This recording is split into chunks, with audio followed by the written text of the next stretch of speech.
Hello students, today we will start multiplication of the signals.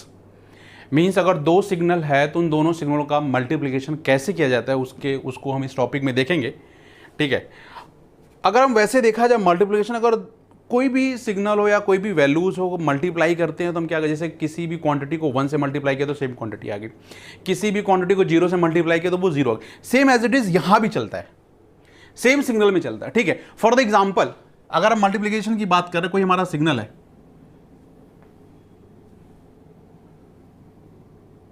Assume करते signal हमारा ये है, फंक्शन एफ टी, ये हो गया हमारा 1 e to the minus 2t.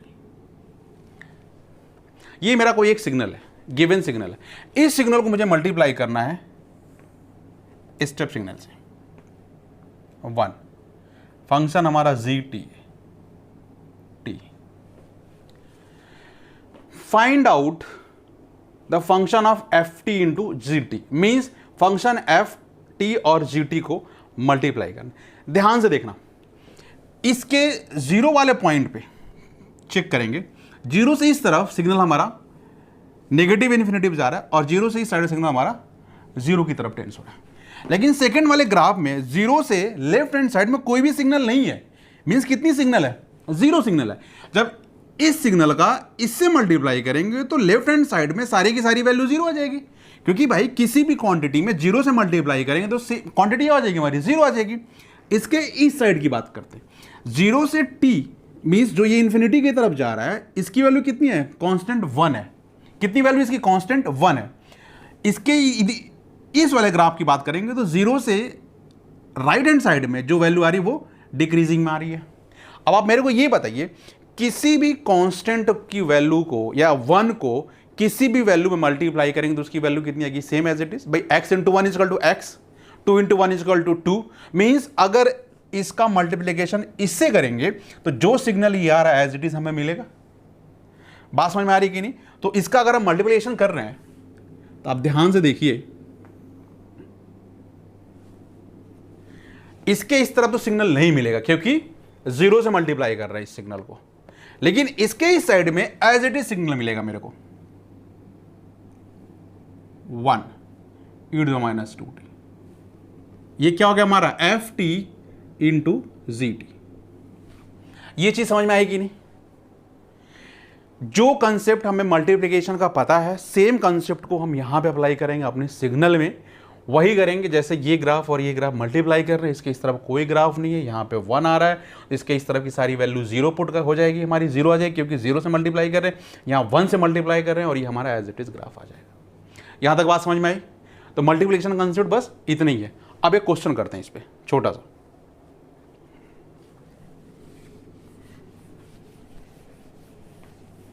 जहां भी नहीं समझ में आएगा आप लोग पूछना जरूर मेरे से.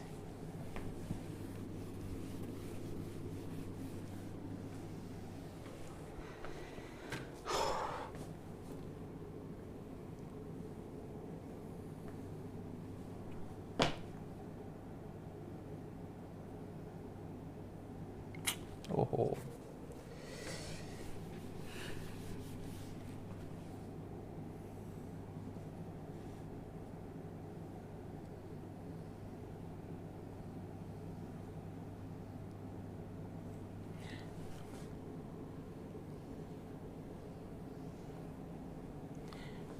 एक ये फंक्शन है एफ टी, ये वी एक्स है तो यहाँ पे माइनस वी एक्स है.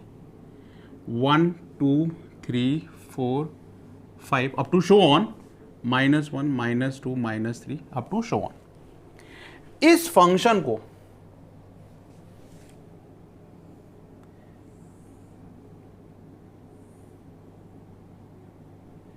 जीरो 1 2 3 1 जीटी से मल्टीप्लाई करना है. इस फंक्शन को इस जीटी से मल्टीप्लाई करना, और जीटी की वैल्यू कितना है? केवल आपकी 0 से 3 तक है, बाकी इसके इस साइड में भी ग्राफ नहीं है और इसके इस साइड में भी ग्राफ नहीं है.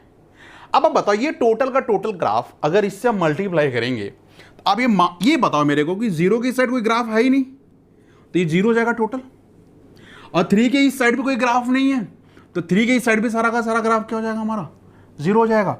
बचेगा क्या ग्राफ केवल मेरा 0 से 3 तक, क्या ग्राफ बचेगा हमारा 0 से 3 तक। तो जो आउटपुट आएगा इसका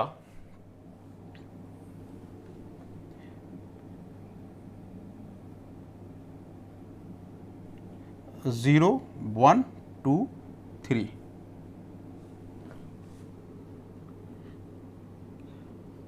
Vx माइनस Vx, ये फंक्शन क्या हो हमारा F T into G T. अब आप बताओ सही है नहीं? भाई आपने क्या किया, आपने इस फंक्शन को इससे मल्टीप्लाई किया। जब इस फंक्शन को इससे मल्टीप्लाई करेंगे, आप चेक कर रहे हैं ना 3 के इस साइड भी कोई ग्राफ नहीं है और 0 की साइड भी कोई ग्राफ नहीं है।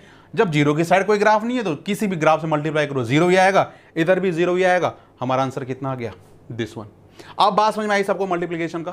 तो ये एक छोटा सा कंसेप्ट है, जैसे हम नॉर्मल मल्टीप्लिकेशन करते हैं ना, वैसे हम ग्राफ का भी मल्टीप्लिकेशन करेंगे।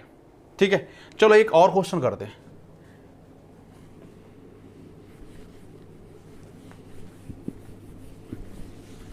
बात समझ में आ रही कि नहीं यार आप लोग को? ज्यादा जरूरी है समझना। सेम फंक्शन है,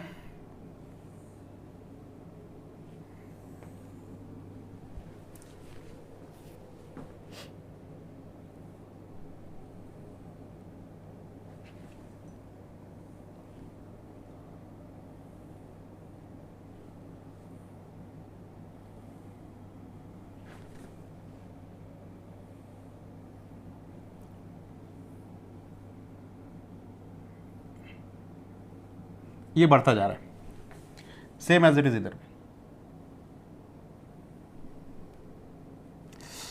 ओहो, थोड़ा सा डायग्राम में प्रॉब्लम हो जा रहा है।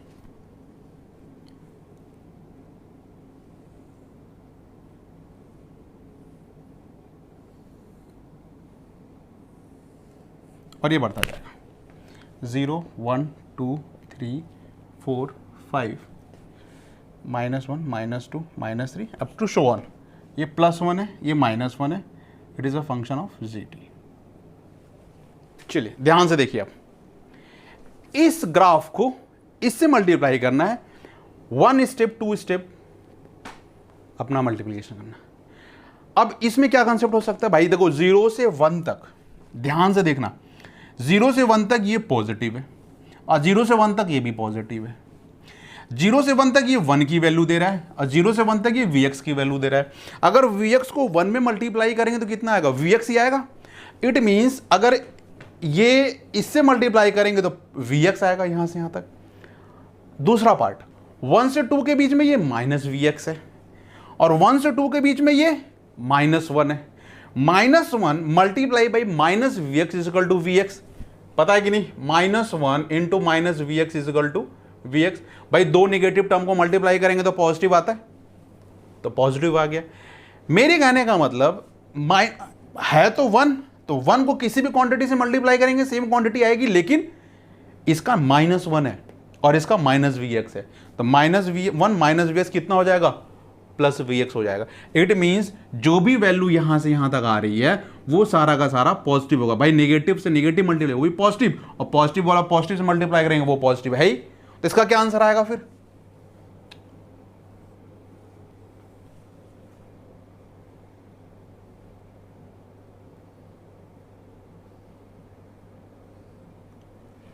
Zero 1 2 3 up to so on, और ये हो जाएगा हमारा Vx, और सेम एज इट इज इधर भी आएगा ऐसे अप टू शो ऑन -1 -2। ध्यान से देखना, -1 से 0 के बीच में इसकी वैल्यू -Vx है और -1 0 से बीच में इसकी वैल्यू -1 है, तो -Vx इंटू -1 +Vx। नेगेटिव में भी +Vx आ रहा है। अब -1 से -2 के बीच में इसकी वैल्यू 1 है और -1 -2 इसकी वैल्यू Vx है, तो +Vx। तो मीन्स जो भी वैल्यू आएगी हमारी सारी की सारी क्या आएगी? पॉजिटिव। मल्टीप्लिकेशन जैसे हम मल्टीप्लाई नॉर्मल क्वांटिटी का करते हैं सेम एज इट इज हम ग्राफ का भी करेंगे। यहां तक बात सबको समझ में आ रही है? अगर ये चीज समझ में आ गया है तो मुझे नहीं लगता कि कोई इसमें प्रॉब्लम आएगी आप लोगों को। ठीक है, तो मल्टीप्लिकेशन का जितना भी क्वेश्चन होगा हम ऐसे ही करेंगे। तो आज के लिए इतना बहुत है। ठीक है, थैंक यू। फिर नेक्स्ट टर्न पे हम इस नेक्स्ट टॉपिक स्टार्ट करेंगे। Thank you.